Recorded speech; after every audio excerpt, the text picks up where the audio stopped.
Support Narativ's independent journalism at patreon.com/narrative and check out our podcast wherever you get your podcasts. And don't forget to subscribe and download.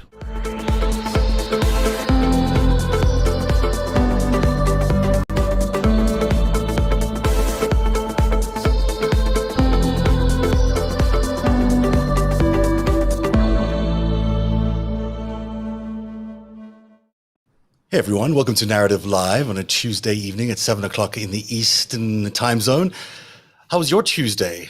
Mine was going to be very relaxed. We're just going to read some material, get ready for the show. Nothing too serious. And 1,000 pages dropped on my desk, and it all came from the good people of the Senate Committee, the Senate Intelligence Committee. They were very nice to provide that entertainment for all of us today, and we've all been pouring through those documents all day long. We're joined by a very special guest tonight, Glenn Kirshner, who's a federal prosecutor, also a former Army prosecutor. You know him because you've seen him on MSNBC a million times. One of my favorite analysts on MSNBC, because you always make me feel hopeful, Glenn. Welcome to the show. Thank you, Zev. I'm a fan of all, so I am glad to be on with all three of you all. Thank you very much. And of course, the other two people you see on your screen, Eric Garland, intelligence expert extraordinaire, and Lincoln's Bible, the mob authority on Twitter. We are so excited about those 1,000 pages today. Actually, I'm kind of intrigued because it does actually prove a lot of us correct over the last few years. And it's always nice to be right. Better than being wrong, at least. And this was when you reach back into the history books of this thing, it started with Andrew McCabe, who sort of split up these two investigations into one counterintelligence investigation and one criminal investigation. And we never found out what happened to the counterintelligence investigation. I think today we probably got to see a bit of that. But Eric, you can set us straight if you think that's a different version of events.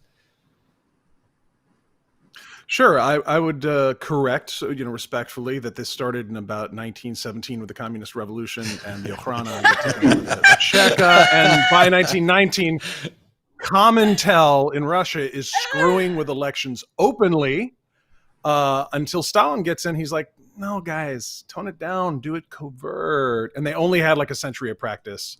And then later on, Andy McCabe also is involved in one of many, many investigations. So 1,000 pages this morning, but there's probably more where that came from. 1,000 worthy of 1,000 pages. Yeah, worthy of 1,000 pages. Glenn, I'm sure you've read every word of the 1,000 pages. Have you? Of course you have. Do you have a top line summary of what you got out of the document today? Yeah, I think there are three top line summaries for me. One is that Paul Manafort, right, Trump's campaign chairman, was colluding, and take it from somebody who has investigated and indicted and tried lots of conspiracy cases. It looks like he was conspiring with Konstantin Kilimnik, who we now know, we may have suspected it before, but we now know is a Russian intelligence officer. So, I mean, stop and think about the fact that Trump's campaign chairman was at least coordinating and probably conspiring to help the Russians cyber attack our elections. Rick Gates might have been the named deputy campaign chairman. In reality, it was Konstantin Kilimnik, a Russian. Wow. Oh, yeah, Glenn. I mean, this is the big headline of the day, and everyone sort of says, well, we knew that kind of, everyone's been saying that to me all day, and I was like, no, we kind of suspected it. I've never seen it put down in any official document, like in terms paper. Of a finding. As a committee finding, a Republican-led committee. Yeah, that was a big deal today. It's finally, an institution is finally doing it, but anybody that knows the intelligence business who has ever seen the euphemisms that have been sadly trafficked while some of us have screamed at the top of our lungs, there is nobody X, GRU, FSB, KGB. There's no X there. There's no exit plan there. There's no retirement. It's out. The window plan. They get the window plan. Yeah. There's a window. Their mid-career plan is the Russian window. Right. Yeah, it's the exceptional cases. Anyone who's a linguist in the Russian military is an intelligence forever. And so what does that mean? What's the common word for it, Eric? There's a spy. So people can get spy. Spies. Spy? These are spies. They're spies. Spy. They're not lawyers. They're not we're still calling Rinat Akhmetshin. He's a Russian lobbyist. He's a spy. He's a spy. These guys were working with spies the whole time. And we've tried to say that Konstantin Kilimnik was a Russian intelligence officer, but finally, Senate Intel, it's on paper. An institution has said it. It's now safe. So, Glenn, let's talk about the legal implications of conspiring with Russian intelligence. Let's do this a little slowly here because there's a lot going on here. So this is who's in that picture? Kilimnik. Oh. There he is with Manafort. This is a picture taken from way back when they were in Ukraine, because these two had a hand in subverting the Ukrainian democratic process way back when they got into power. This guy, what's his name? Yanukovych, I think, was the leader that they were in cahoots with, and he was Putin's guy. Surprise, surprise, and he ended up being the prime minister or president of Ukraine. He also stole, I think, almost all of the treasury, like $1.5 billion he got away with. And back then, Kilimnik was assigned to Manafort by, we believe, Oleg Deripaska, which is a name that comes up a little bit later on. So it's interesting That's that Kilimnik, my cupcake. there he is, with Manafort subverting democracy in Ukraine. 2007. Yeah, so it's not a coincidence that we're coming to him now. Now, the committee did say something really interesting today, and you're not going to have a hard time reading it on this screen, but in here it says basically he's a spy. And that's the bottom part over there. But then it also says something else that's really interesting. And when I saw this in the committee report today, I almost blew a lid, because it says the committee obtained some information suggesting Kilimnik may have been connected to the GRU's hack and leak operation targeting the 2016 election. This was brand new. I'd not seen this before. I had been aware that he and Manafort had been trading secrets about the campaign, they'd been sharing polling results, they'd been doing all these other things. But I had not heard that he was in any way connected to the actual hack and leak operation, which was the hacking of the DNC servers and the leaking of that to WikiLeaks. This was news to me, and they didn't give you very much more detail because the rest of it is redacted. Was I the only person to go nuts over this, or was I wrong about not hearing it before? No, I went nuts. You went nuts too, because it's a big deal. I didn't remember that. Listen, the hacking thing is two different things that got intentionally collapsed into one, so that people could go emails, Hillary emails, right? So, but this is the hack of the DNC servers. Right. That was a real Russian intelligence operation. We knew that Russian intelligence was behind this. We knew Putin was behind it. We knew they were. It's not just that they were covert interference. They're committing criminal acts on us. They're attacking our democratic processes by doing this hacks. It's illegal. And we so that's why a whole bunch 12 of people Russian got indicted. GRU people, right. Yes, exactly. And so this is a criminal investigation already, because these guys have been indicted. Now, if they're suggesting here that the Kilimnik was part of this or had some ties to this operation, does that mean he could be a co-conspirator in that, Glenn? Yes, it does. I mean, criminal conspiracies are not exactly written down in stone. No, there is no party of the first part hereby agrees to do crime with the party of the second part, and they don't go down to City Hall and file that written agreement. Not the way criminal conspiracies are born. Right. They are often implicit. Many terms of the criminal agreement can be implicit. They don't have to be expressed. They can be born of a concert of conduct over time. So people think that proving a conspiracy is more difficult than it actually is. Here's an example I use to try to highlight just how little evidence at times it takes to prove a conspiracy. Zev, let's assume that you and I come up in the same neighborhood, and we've been known to do a little dirt now and then, a little crime now and then. Oh, yeah. And you on the street corner. Well, this is all hypothetical, of course. Yeah, I've never seen anything. So we are out on the street corner late at night, rough part of town, and we see the proverbial little old lady walking across the street with a purse, right? I look at you, you look at me, we give a little nod, and then we go over and together we take her purse. We have just been involved in a conspiracy to commit robbery and not a word was spoken. If you take it from that base level of evidence, of proof, and you build out what we learned from the Mueller report, what we've now learned from volume 5, I think a first-year law grad could probably walk into court and prove up a criminal conspiracy, hands down. So if we back up a little bit here, we know that Manafort was meeting with Kilimnik and handing over all sorts of information. He was handing over campaign polling. There's actually a good quote here, which let me find it for you while we go here. Let me get it correct. Sorry, this will take a second, but it's worth the time here.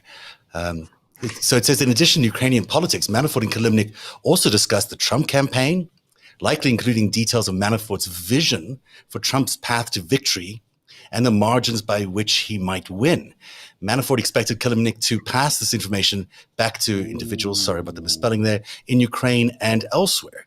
So this is more than a nod. This was more like Manafort was saying to Kilimnik, here's this information, go give it to our enemies. Here's how we get it done. Yeah. Here you go. Here's the critical information you need to install this guy. Yeah. It's the path to victory. It's a path Zeb, to I haven't victory. seen all the slides. Yeah. But the thing that caught me sideways, there was one phrase, and the stuff about he was involved in the hack. Yeah, it's all one intel operation. He's the point man. They're going to let him know what's coming. Mm-hmm. So that Kilimnik was involved with that, and Stone, and that made sense to me. That didn't catch me off guard. But when it said they got Tony Fabrizio's sensitive internal Republican polling data, which we already knew, if we were one of the 14 people that read the Mueller report with us, then you're right on top of it. But if you know that kind of polling data down to the precinct, most people don't know how to interpret that. I don't know how to interpret it. And in the Senate Intel report today, it said Konstantin Kilimnik knew how to interpret that data from Tony Fabrizio. And he has interfered. He has attacked democracies for Russia and Russian intelligence elsewhere. And I was like, holy shit, this guy is a specialist. Mm-hmm. So this ain't just a meeting on adoptions, baby. This ain't just, he's a little spied up. No. That guy knew exactly what he was doing in our political system when most of us don't.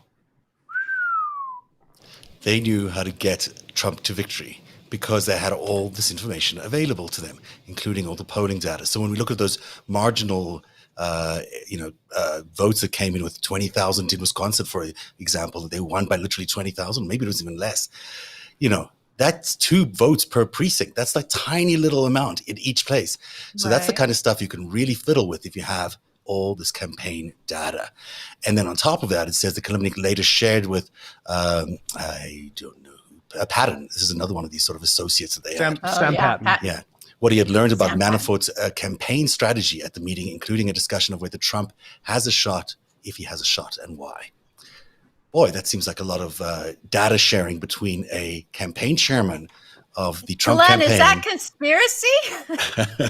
It looks like one to me. And, I know we'll get there. We don't have to jump there now. But I sure hope that we have the political will to begin tackling this in January. I was heartened to see Congressman Swalwell tweet out, in unambiguous terms, we need a presidential crimes commission. I've been calling the Trump Crimes Commission for more than a year now, but I can give a little bit. We can call it a Presidential Crimes Commission. I think we all know who we're talking about. Some people have come at me saying, listen, you're supposed to be a prosecutor. You're supposed to wait until people are charged to announce that they've committed crime. So how can you call it the Trump Crimes Commission? I say, you know what? I learned from Bob Mueller, and he meticulously documented as many as 10 federal felony obstruction of justice counts. I'm comfortable calling it the Trump Crimes Commission. Right. That's a good point. I mean, there already are obstruction of justice charges which should have been laid, but they weren't. And now you've got all this other evidence which looks to everyone who sees this like collusion or whatever it was.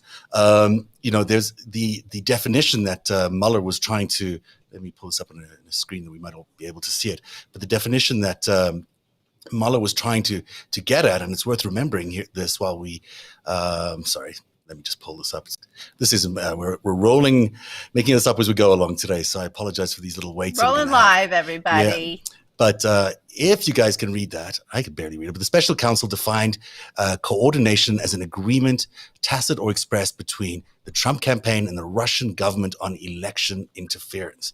This is why this is so significant. Mueller could not come up with this when he came up with his report. But now this new evidence really does seem to suggest that it's there.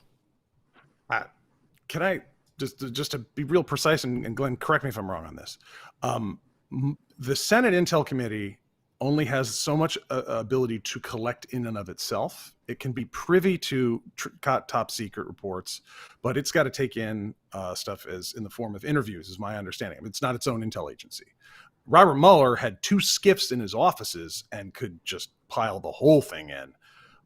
So I have doubts about he couldn't. I got questions about Bill Barr. You're right. Was he allowed to?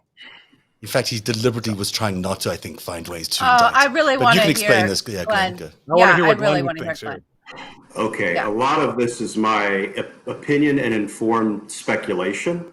I think Bob Mueller felt competing pressures, right? He wanted to do a complete report.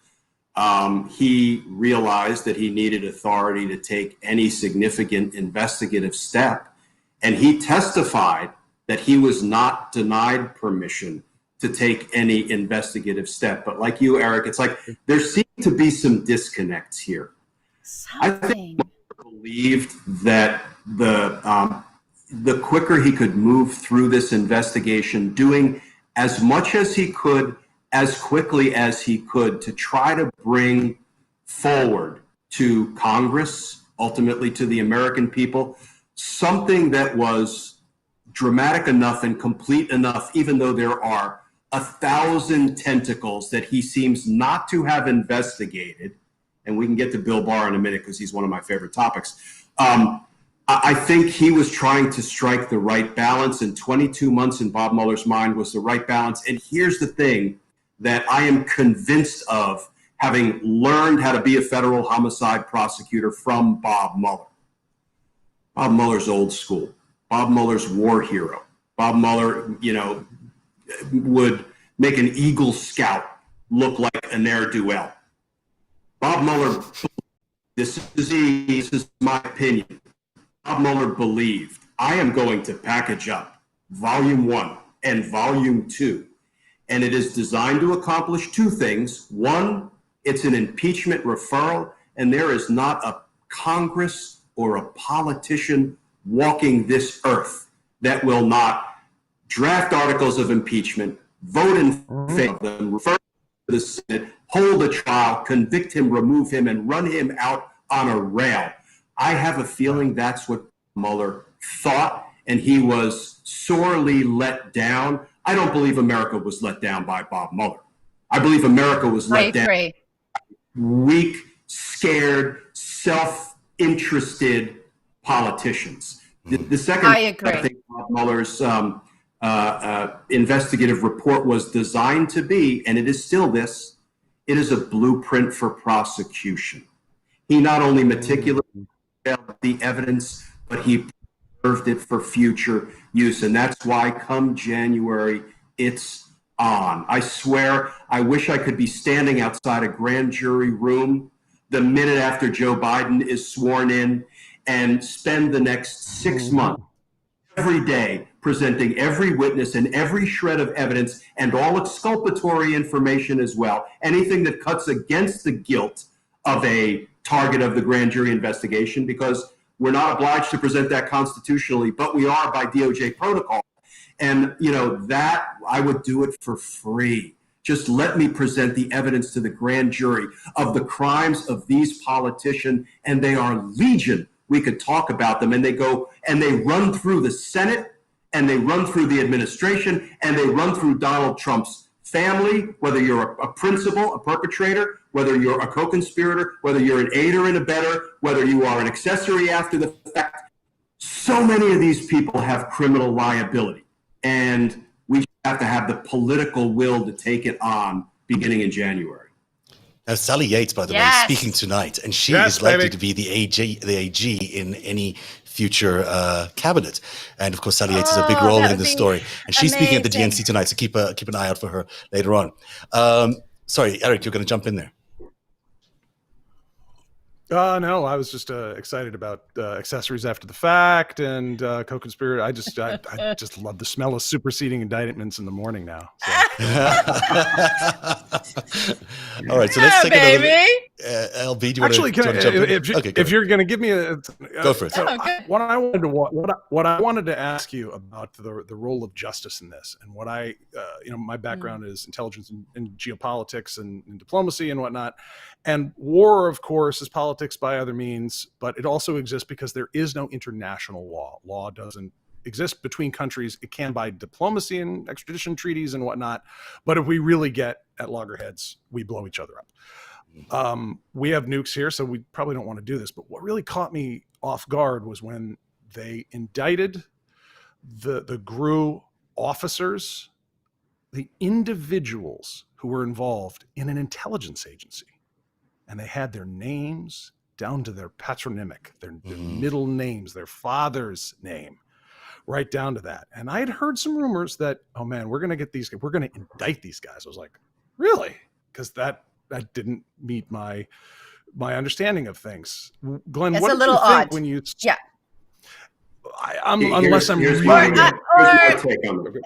It's a little new. It's Yeah. how bad the crimes are. So first of all, we had a national security section at the U.S. Attorney's Office for the District of Columbia, where I worked for 24 of my 30 plus years as a prosecutor. And I had some very tangential involvement in like the serial Blackwater prosecutions that we prosecuted. But I never did national security work. I tried RICO cases, but they were basically gun, drug, and murder-driven RICO cases. We brought the largest RICO case ever in the history of Washington, D.C., called the Kevin Gray Rodney Moore organization, about 30 some odd gang members responsible for 29 murders over 10 years. We did all that. Wow. And that was great fun, if you can have fun in those circumstances. But the national security practice is interesting, and a lot of my good friends are still there. So they investigate lots and lots of crime. They indict relatively few cases. They try almost no cases, because it is not unusual for us to indict people beyond our jurisdictional reach in countries with whom we have no extradition agreements. So usually when we do it in the national security section at the DC U.S. Attorney's Office, there is a larger goal and a larger purpose. I think Bob Mueller did it in part because he wanted to be able to announce what in the world was going on with Russian interference. Yeah. And that's why we saw that remarkable, what we call a speaking indictment. A conspiracy indictment can be this big, or it can be 100 pages. And, he opted to make a statement to the people of this country about what he had found, I think, fully understanding this was never going to result in a trial. Although it was part of a trial, because it did get to be part of the Roger Stone trial.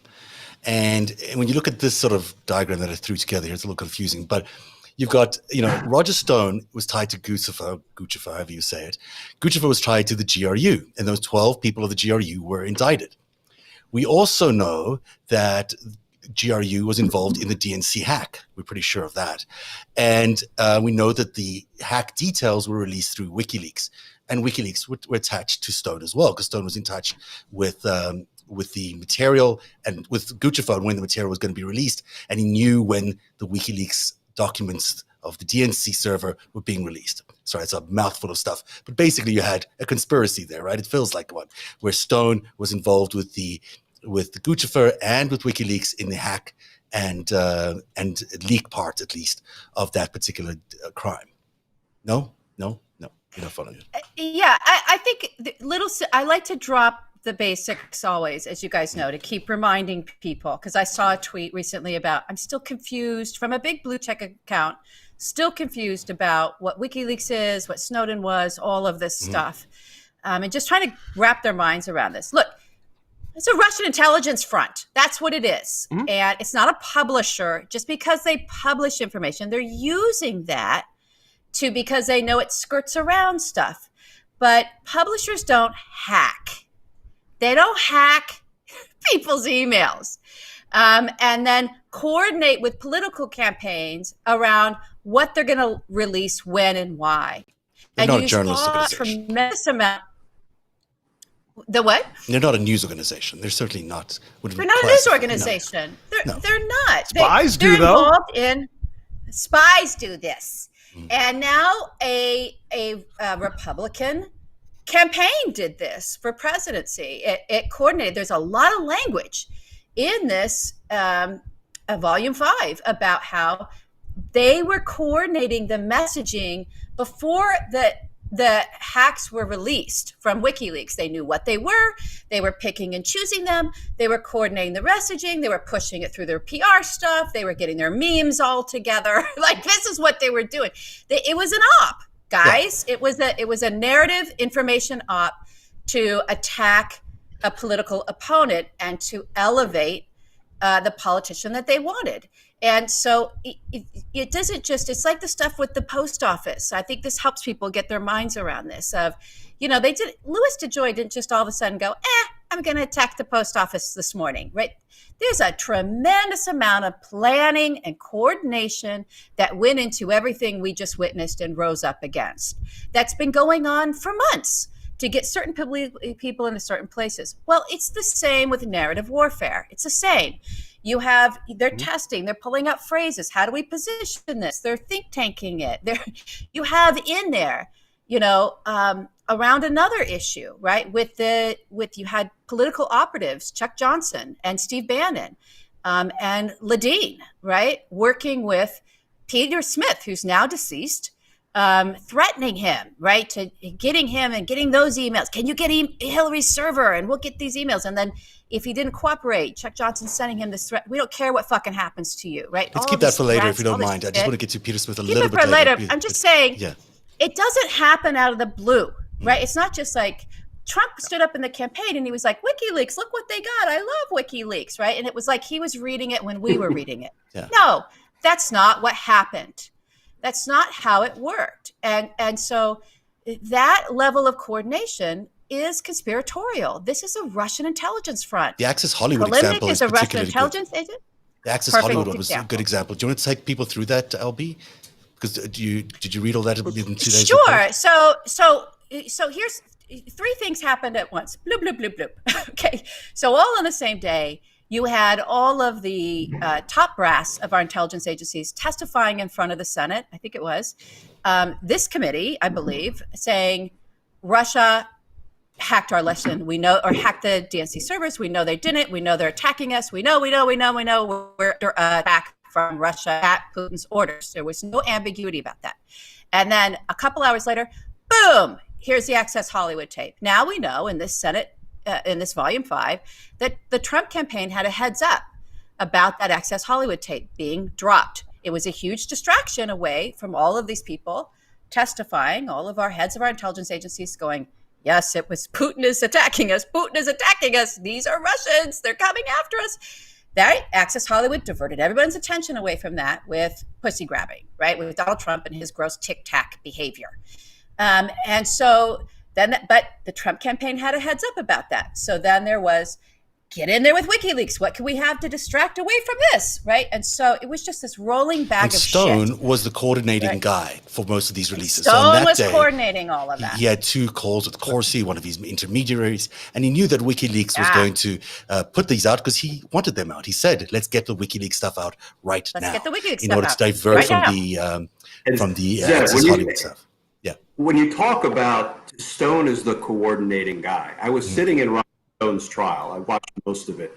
When they dragged Steve Bannon onto the stand, figuratively, what a punk. I mean, what a little boy.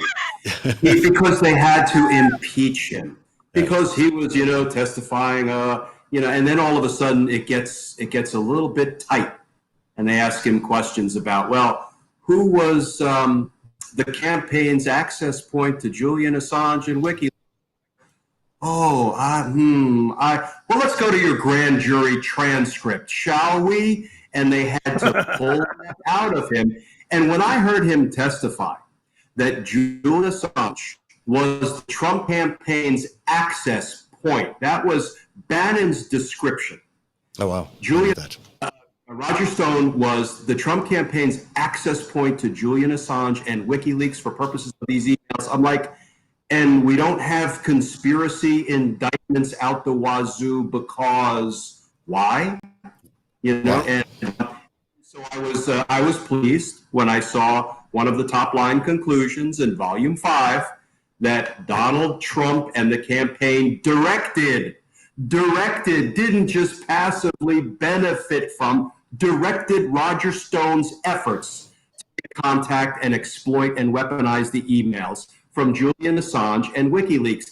And when Donald Trump didn't stand up, he answered written questions to Mueller. So I don't recall any conversations with Roger Stone about Volume 5 puts the lie to that, and I'm always looking for what crime can be charged, what criminal offense is supported by the evidence, and it's only the evidence that we have seen publicly reported. That's a 1001 violation. That is a 5-year felony, false statement during the course of an FBI investigation. And it's all right there, you know, in Volume 5. Wow, that's amazing. There's a conversation apparently with Stone and Trump in the car, or at least someone overheard a conversation between Stone and Trump in the car, where Trump told Stone there was more WikiLeaks stuff coming, which means the direction came from Trump, not from Stone, even though he was the access who point. was he talking to? Well, who was he talking to? That's a good question. Who was he talking to? So back to my little diagram here. That is what I was trying to say at the bottom of the diagram, is this whole thing where Stone was the coordinating guy for WikiLeaks. And it's at the bottom part of the diagram. Now, I just want to show you what I'm trying to get at here. At the top, you see that there was all this coordination between Manafort and Gates and Konstantin Kilimnik and also Deripaska. What today's information does is it links Konstantin Kilimnik to the GRU and the DNC hack, which we'd not seen before. Now, when you look at it in a diagram like this, boy, does it add a lot of it just adds a lot of visual emphasis to how important that is, because up until now, they were not able to prove that there was that much connection between Konstantin and the GRU or Konstantin and the DNC hack. And now they can. They've completed the circle in this big investigation, at least in my mind. Now, I'm not a lawyer and I'm just a journalist. But when I look at this stuff, I'm like, oh boy, this seems significant that they've been able to do that. And it changes the game too, for me in any event. Anybody? So I got a question for Glenn. You did it. I love it. So many. Yeah. So you're talking about RICO, and because we love the RICO, Chapter 96 of 18 U.S. Code, we love that part of that code. When you get something this broad, would RICO charges maybe be appropriate, or could you just go piecemeal and all the different felonies? What do we got? Yeah, it seems like this is ready-made for conspiracy investigation and prosecution. I mean, you've got sort of established roles by the different individuals. You have a hierarchy. And frankly, these are the things when we're investigating, let's call it street crime involving gangs or crews. These are the things that are sometimes really challenging for us to prove up to our own satisfaction before we're comfortable bringing a RICO case. Hierarchy, established roles, established supply chains for guns, drugs, information flowing from the U.S. to Russia and back. So it seems to me that a RICO investigation, and if the evidence is there, is always my caveat, a RICO prosecution of this kind of an organization is frankly easier than many of the RICO cases we try to make. Mm-hmm. But can it go all the way to the president? Sorry, that was better than That's a good answer. The answer of my dreams. That was just great. Can it go to Trump? Is that RICO investigation going to land up with Trump at the head of this organization? How can it not?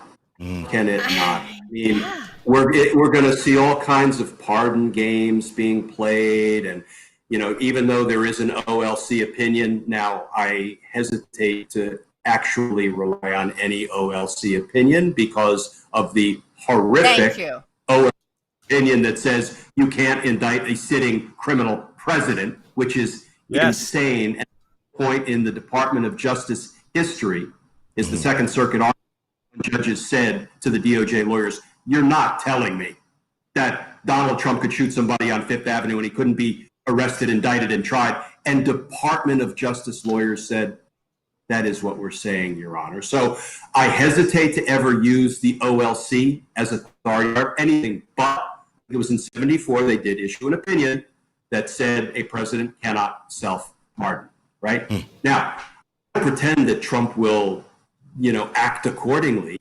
I do believe, you guys, I'd be interested to hear your take.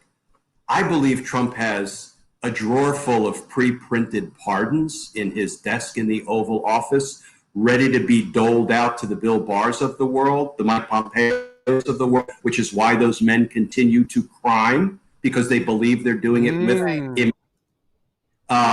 Bill Barr probably wrote them. That's what he does for presidents is he comes in and he gives a list of the pardons that need to be written and he writes them up. And he did it for HW and not HW. Not the son, but the first one. And Donald may have tried, but who would he rely on? Sekulow to write? No, Barr came in and wrote a bunch of pardons up for him. For sure. And they will all be delivered. Sure. And I think they're going to go to family members, cabinet members, select members of Congress, select governors that have done Trump's dirty bidding on the coronavirus front. I think it's going to be a pardon palooza. And then our challenge, and I want to get back to, will Trump be prosecuted? Then I think our challenge is to go into court in every one of those pardons if we believe it was corruptly delivered and fight it. He can deliver a pardon. Let's assume he pardoned rather than commuted the sentence of Roger Stone. Right? Roger Stone. And when you look at the sequence of events, it's laughable how easy it would be to prove it's a corrupt pardon. I mean, Roger, telling Roger Stone in tweets, "Stay strong, don't snitch, don't be weak, don't tell on me." I'm taking liberties, but that's pretty much the tone. Mobsters. Yeah. Then I'll kill your dog. Roger Stone, poor Randy Credico. Roger Stone does stay strong. Snitch. He goes to trial. He goes down in flames on 7 felony counts. I mean, the evidence was overwhelming of his guilt. And then 4 days before he is to report to federal prison to start serving his sentence, he gives the interview to Howard Feynman. He says, "Mr. President, I stayed strong. It would have been much easier on me if I had snitched on you, but I didn't. Here's what I want. I don't even want a pardon. I want a commutation of my sentence." And lo and behold, later shows up. I'll take that pardon, assuming it was a pardon, not a commutation. And we wanted to charge Roger Stone beginning in January, which I would love to do for other crimes. I would take that pardon into court and fight it. And the way you fight a corrupt pardon is you criminally charge the person who was pardoned, and then you make him go into court and litigate that corruptly issued. In January, we have so much to do. It's going to be exhausting, but justice is energizing, and it's going to be good. Let's, Eric, go ahead. So would they, hold on, details. Or did you say you'd recharge Roger Stone for getting a corrupt pardon, or recharge the guy who gave the pardon? I would charge, Donald Trump would have to be charged as part of a conspiracy to obstruct justice by that course of conduct with Roger Stone. But Roger Stone has committed offenses, and it is reaffirmed in Volume 5 that he's never been charged with. So we may be willing to move past the 7 federal felony crimes he committed when he lied to Congress 5 times, threatened or tampered with Randy Credico, and obstructed a congressional inquiry. Look, okay, water under the bridge, Roger. We got more for you. Let me throw a theory out at you, though. If you think about Nixon waited and waited and waited until he knew he had a deal on the pardons, or at least that was the suspicion. Now we could see that Trump, who's playing every sort of dirty game in the world and threatening to be a dictator for life and 4 years, an extra 4 years here and 4 years there. He could be playing it this way, that he's saying, I am going to make it so hard for them to get rid of me until they give me and my family pardons. Right. And I would welcome y'all's opinion on whether you think Mike Pence, for example, if Trump steps down short of the end of his term and has struck some deal with Pence, do you think Pence has a political death wish or is willing to commit political suicide by issuing a pardon to Trump, assuming this is Pence going? Pence will do whatever Donald wants him to do. That is established. Or Manafort. But Manafort picked Pence. Right. And Pence has very particular issues and problems with Russia itself that no one has really been able to dive into. So I think it's going to be in this. He's got some problems. Yeah. So he's lied, and he's, to the American public. I don't know if he's been interviewed. I don't know if there was, it's hard to tell with these grand juries, like who was actually called in there. And so we'll find, I think, more of that out of the depth of Pence's involvement in this whole, especially around Flynn and all that stuff, and especially during the transition team. There's Logan Act violations in this volume 5 as well. A big one and a new one. We didn't know that Donald Trump called. Did we know that he called al-Sisi of Egypt and said to him, table that resolution that the Obama administration has been working on with you and all these other people, table it? I don't think we knew that. I don't think we knew that. We knew that Flynn was involved with Kislyak. Yeah, Jared was. Stuff, but we didn't know, but we didn't know that Donald himself on December 22nd and 23rd picked up the phone and called this. While Obama was still the president? Yes. No way. So we have. They were holed up. They were holed up at Trump Tower. They were all up in there, just doing their mobster stuff of like, hey, buddy, over there, don't do the thing that they want you, that you've been working on with the State Department and that everybody wants you to do, and with all these things. Don't do that thing. Just table that, because when we get in there, we're going to do something different. We want to do something different with them. I do think Biden could strike a deal like this, and not that he would want to. Let's not talk past the sale. Glenn, can we prosecute that? Is that Logan Act? Can we do that? I am not a Logan Act expert, nor have I gotten that deep into volume 5, so I try not to pretend to know something I don't.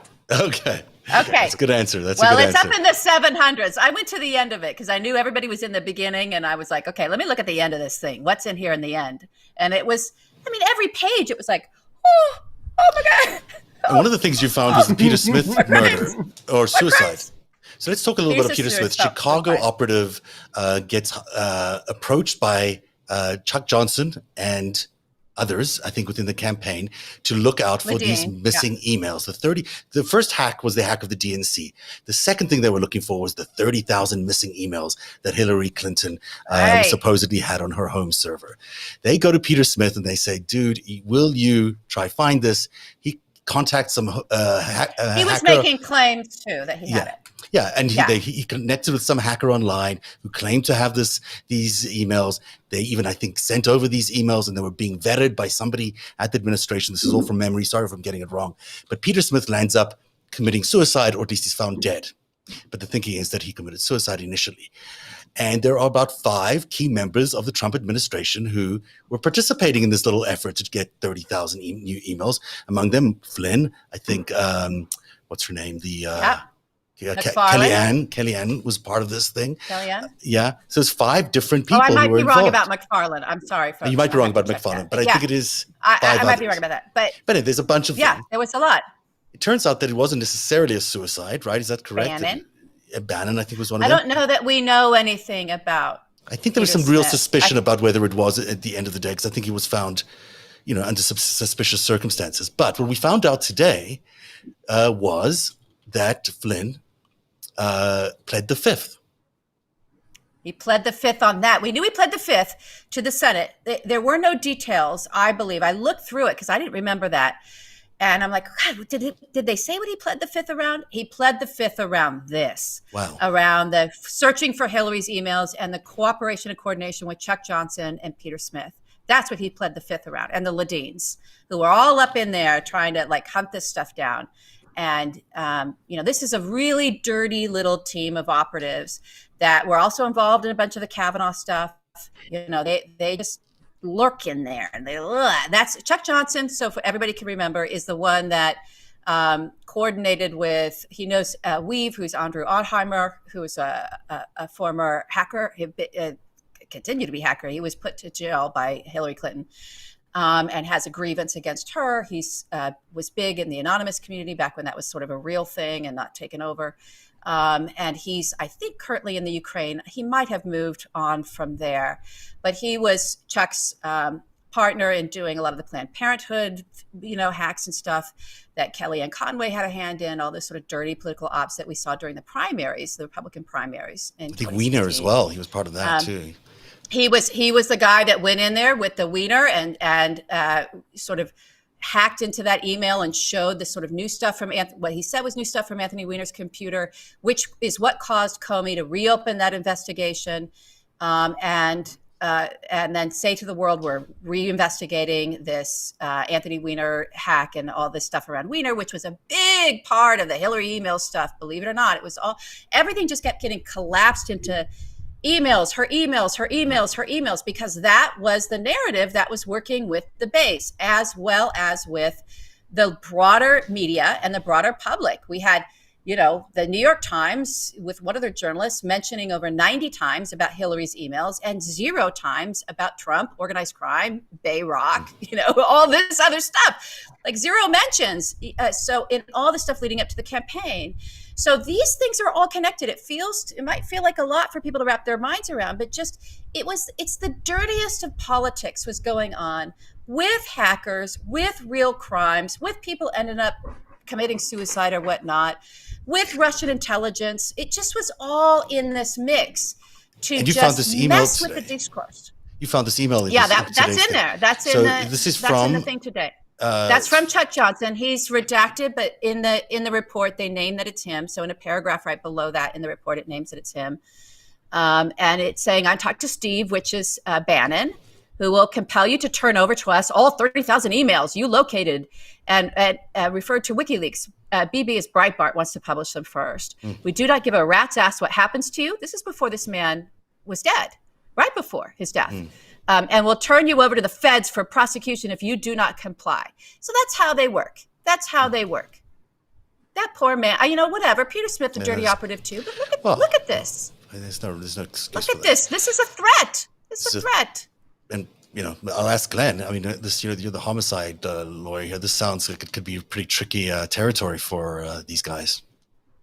Yeah, I mean, it does sound like communicating a threat, which in and of itself is an offense. And anytime I hear about, suicides, I think of Epstein, and, there really seems to be no level to which these folks won't stoop, I guess, to retain power, because power equals, I have had a hard time, and maybe I will forever be naive about our federal government and how most people who populate it are good, honest, law-abiding, and they take their oath seriously. But I can't for the life of me figure out how politicians at some point didn't feel compelled to stand up to Donald once it was just indisputed that the man was a Russian asset and he would destroy our democracy, in a minute. And yet all of these folks in Congress, the Republicans, none of them would lift a finger other than Romney.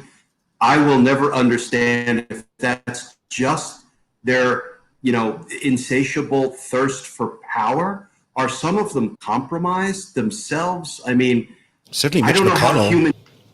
I think with Deripaska was quite compromised. Look, Mitch McConnell is in business with Oleg Deripaska, and he was championing for Deripaska's businesses to come into Kentucky, promising jobs through all that, doing all kinds of behind-the-scenes lobbying. It's worth it for people. If they followed me, they know that I've been on top of Deripaska for years, right? This is a very bad human being. I don't care. Come and get me, Deripaska.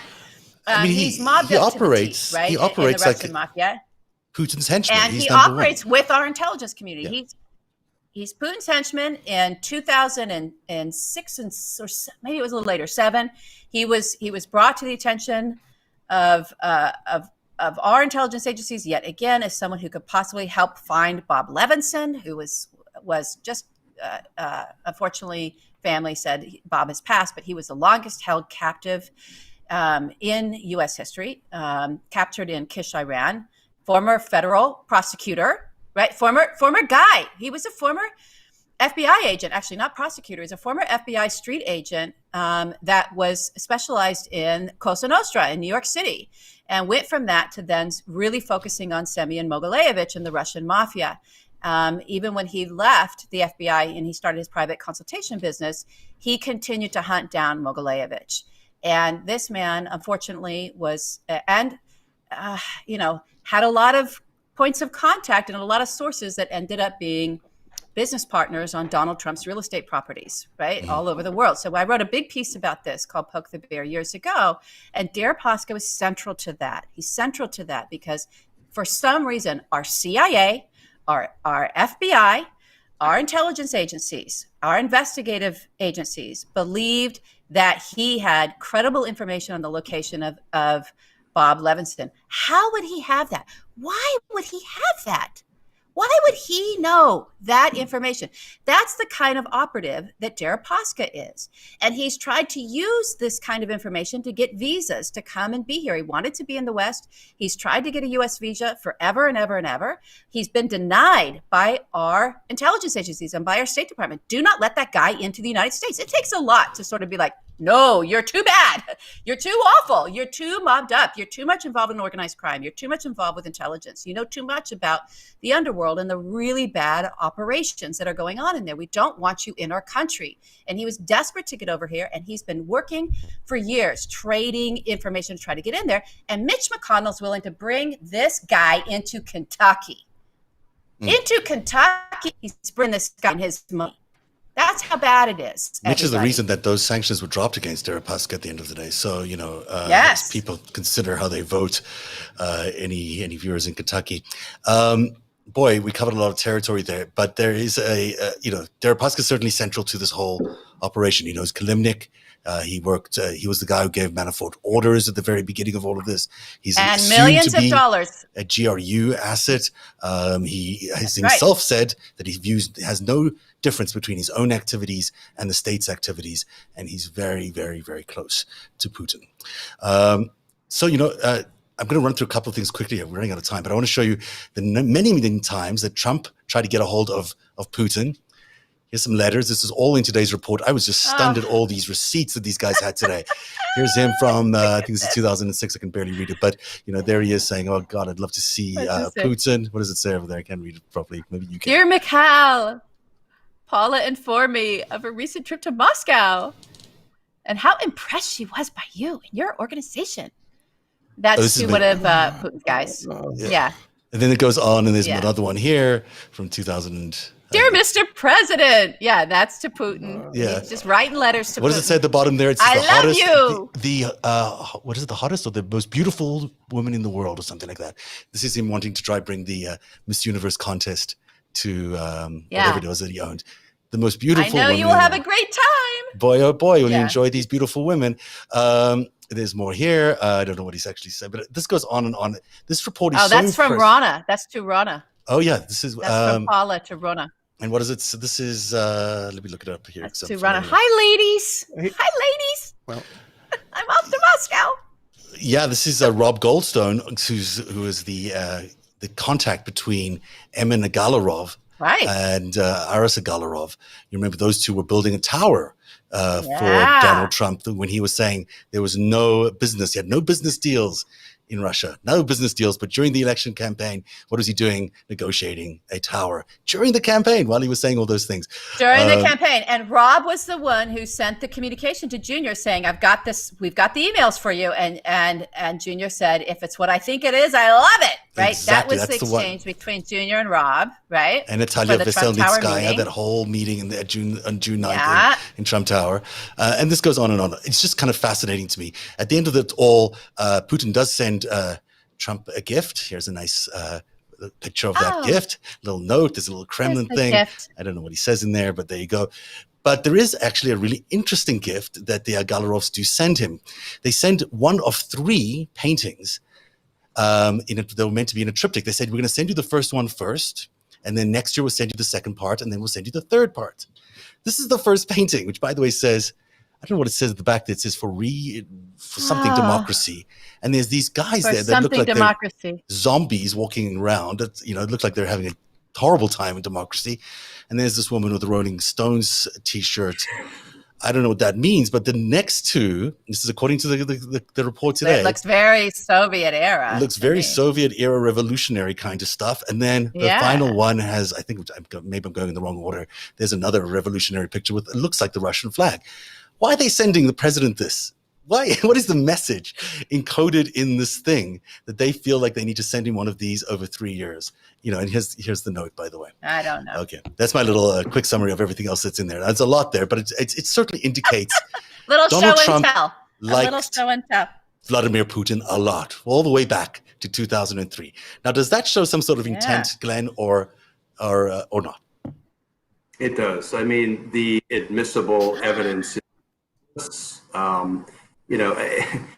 Donald Trump's every statement and every tweet is virtually an admission that could be used, packaged up. You slap an exhibit sticker on it, and you introduce it in a trial as evidence against him. And there's so many examples of that. When, for example, he said in some of these top line findings and conclusions that, when he told Mueller, I don't recall having any conversations with Roger Stone about WikiLeaks, and yet he's been bragging endlessly about how he's got the best memory because, after all, person, woman, man, camera, TV.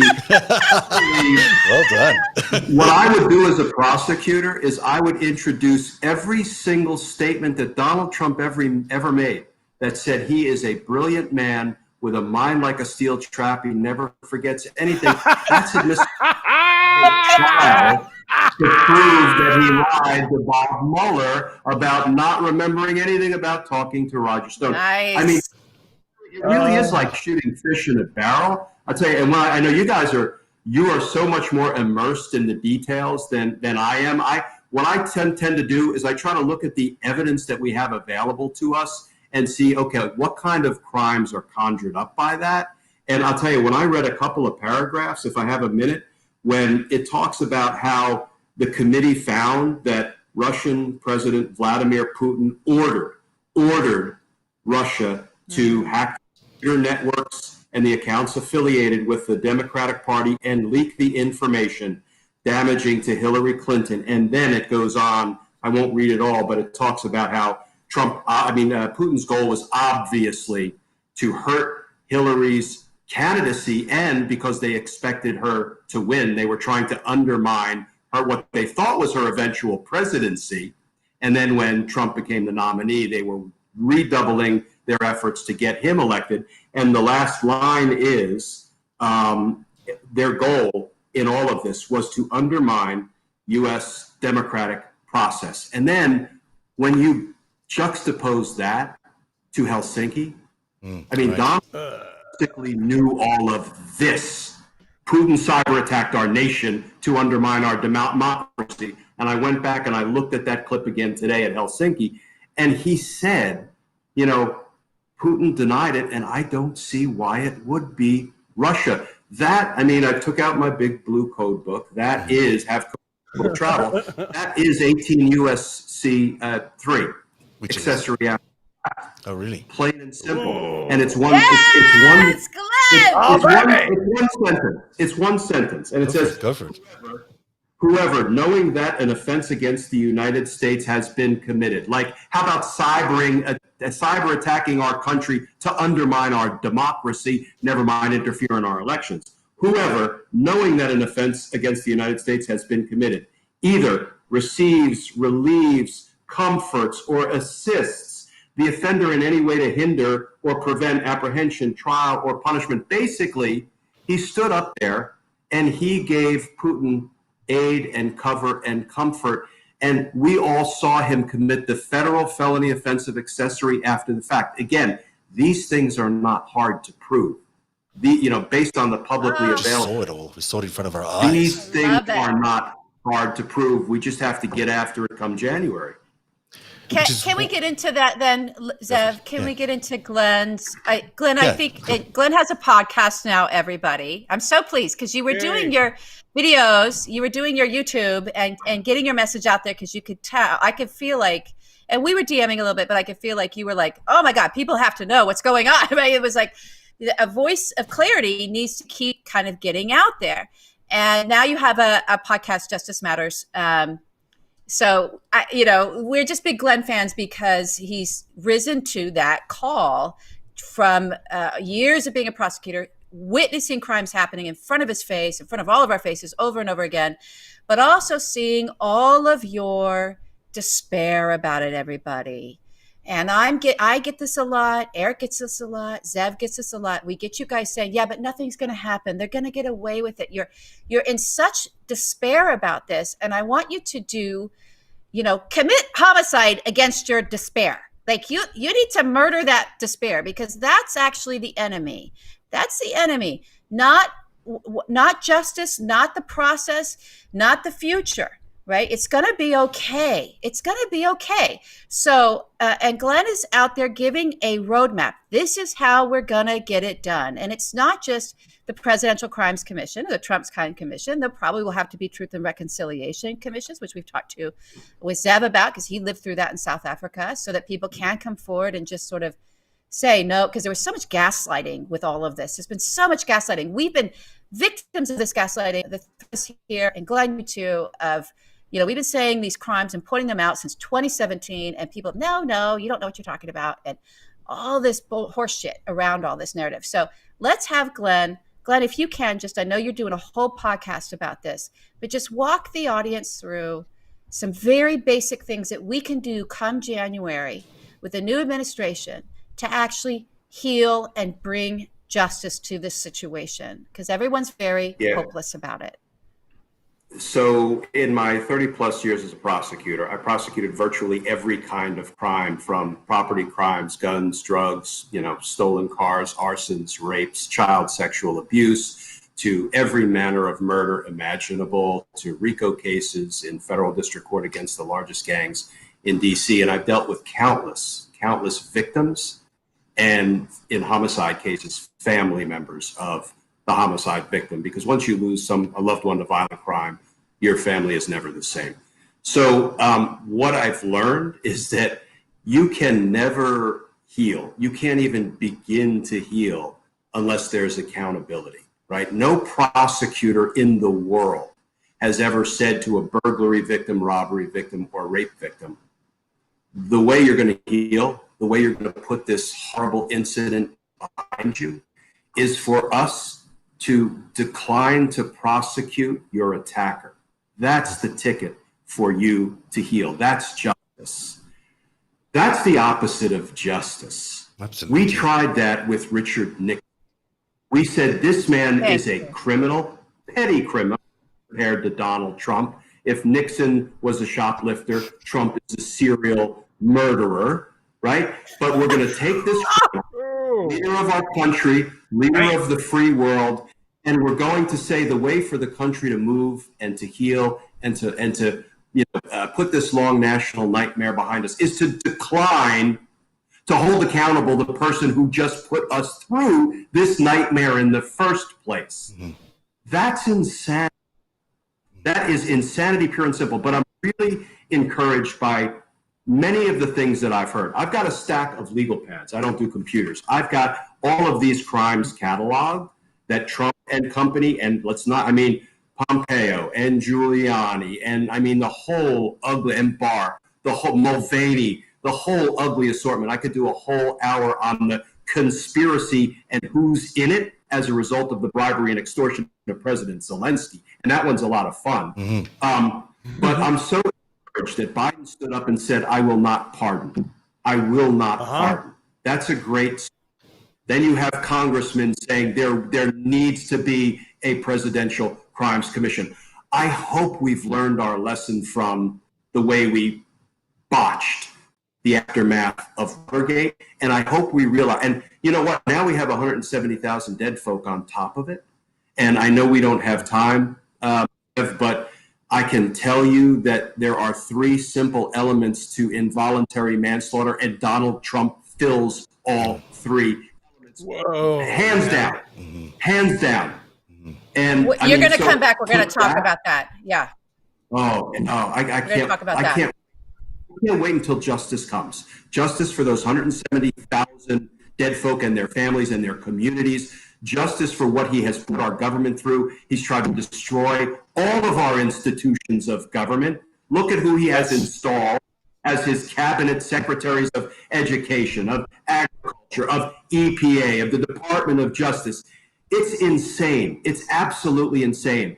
And I think we have come to a point with Donald Trump and his band of ne'er-do-wells that we realize we have to proceed with criminal investigations in the grand jury, indictments if the grand jurors sitting as the conscience of the community believe the evidence is there to indict, and criminal trial after criminal trial. And these punks will fold. Watch them fold.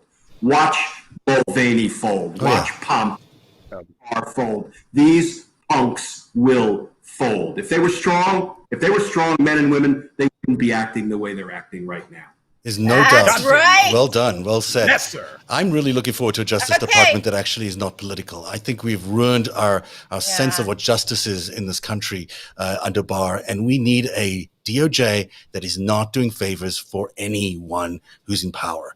The DOJ needs to be completely unbiased in every way whatsoever. And Barr is absolutely guilty of 1,000 crimes. I'm sure, again, I'm not a lawyer, but he looks to me like he's guilty of 1,000 cover-ups and 1,000 attempts to obstruct justice. So, one thing we can get right is a Justice Department that actually goes after these guys, and one that is unbiased and nonpartisan. Boy, we would have gone a long way. Eric, final thoughts from you. Can't wait for January, man. You paint a great picture, and everyone needs to hear it. And it's, a friend of mine asked when Trump came in 2016, and she's an attorney, and she was worried. She says, what can we do here? And I said, right off the bat, this is going to come down to lawyers. This is going to come down to the law. That is the only way these people will be held accountable. And I know we all wonder how we made it through this long, but we're tough. And I really appreciate your perspective as someone who's gotten justice for people that have been hurt, and we've been hurt. And how do you get over it? It ain't by saying, well, there were a lot of technicalities. No, you nail the bastards. And so hearing that from you with your experience, and I know you've done this for other families and our nation, it's just awesome to hear it from you. Thank you. LB. Yeah. Any final thoughts? I guess my final thought on this is we have a ways to go. We've got this convention, which is wonderful. We're all going to tune into it now. And then we have to get through a nightmarish, cascading, I don't know what to call it, the weeks leading up to this election. And so we need everyone to stay focused, everyone to vote. And in that time period, I would like you to pay attention to what's happening here on Narativ, right? What we've been doing, what Glenn is doing. We're all locking arms with one another to be very clear about what our expectations are of our leaders, and keep cutting through all of the disinformation out there, all of the bullshit narratives, so that we can keep telling the story to you as cleanly and clearly as possible, outlining the stakes, right, of what is on the line and what we're going to do about this, right? Glenn is there going, this is what we're going to do about it. So that's why you want to listen to his podcast. We're not cross-promoting one another for anyone. No one's making any money. That's not what this is about. We're still losing money on this. But, we're joining forces now as much as we can, and you're going to see this all over the place, so that we can keep this very clear, singular focus going. It just happened with the USPS. That pressure worked. Nancy Pelosi called everybody back in and said, we're going to go after this guy. And then he was like, okay, I don't mean to do any of that. But he's still got a lot to answer for. We're going to make him answer for it. That kind of energy is what Glenn is calling for you to keep. Hold on to that energy, not the despair. Hold on to that energy of like, we're going to hold you accountable. We're going to keep pressing. We're not going to take our eye off the ball, and we're going to get there, everybody. We're going to get there together, helping one another. We'll get there. And that's why we had an entire hour on Volume 5 tonight and did not talk about My Pillow or whatever that thing was with Anderson Cooper. Thanks very much for joining us, Glenn. You've been a terrific guest. I hope you come back on. The podcast is called Justice Matters. He's also got a Patreon page at patreon.com/Glenn Kirshner, I believe, if I haven't got it right. So if you want to subscribe to his podcast, do it there as well. Otherwise, download his podcast because he's a terrific guy and, you know, one of the sole people on TV of the last few years who's actually stayed consistently true to the story and has been prosecuting the case against Trump all the way through. Thanks very much for joining us, Glenn. Really appreciate your time today. Thank you, Zev. I love joining you all, and I hope to come back soon. I hope you do. Have a good night, everybody. Support Narrative's independent journalism at patreon.com/narrative and check out our podcast wherever you get your podcasts. And don't forget to subscribe and download.